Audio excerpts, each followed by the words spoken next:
Milestone school and কলেজের ভবনের ওপর সোমবার বিধ্বস্ত হয় বাংলাদেশ বিমান বাহিনীর একটি যুদ্ধ বিমান। এই ভয়াবহ দুর্ঘটনায় এখন পর্যন্ত মারা গেছেন ৩১ জন, আহত হয়েছেন অন্তত ১৬৫ জন। দুর্ঘটনার পরই জানা যায় বিমানটির মডেল F7 BGI। বিমানটির নির্মাতা দেশ চীন।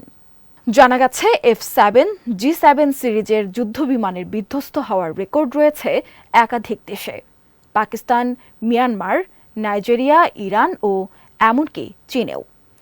বাংলাদেশেও ২০১৮, ২০১৯, ২০২৩ এবং সর্বশেষ ২০২৫ সালে এই সিরিজের বিমান বিধ্বস্ত হয়েছে।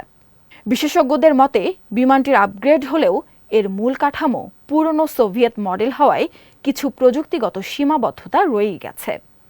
বিশেষ করে এর ডেল্টা উইং ডিজাইন, যা অবতরণের সময় নিয়ন্ত্রণ কঠিন করে তোলে। স্বল্প গতিতে এই পাখার ওপর বাতাসের গতি বিঘ্নিত হয়, ফলে সৃষ্টি হয় ফ্লো সেপারেশন, যা নিয়ন্ত্রণ হারানোর অন্যতম কারণ। এ অবস্থায় বিমান স্টল করলে পুনরায় নিয়ন্ত্রণ নেওয়া পাইলটের জন্য কঠিন হয়ে পড়ে, ফলে নিরাপদ অবতরণের বিশেষ দক্ষতা এবং অনুশীলন প্রয়োজন হয়। যদিও এই ঘটনার প্রকৃত কারণ হিসেবে ISPR যান্ত্রিক ত্রুটি উল্লেখ করেছে, বিস্তারিত ব্যাখ্যা এখনও মেলেনি।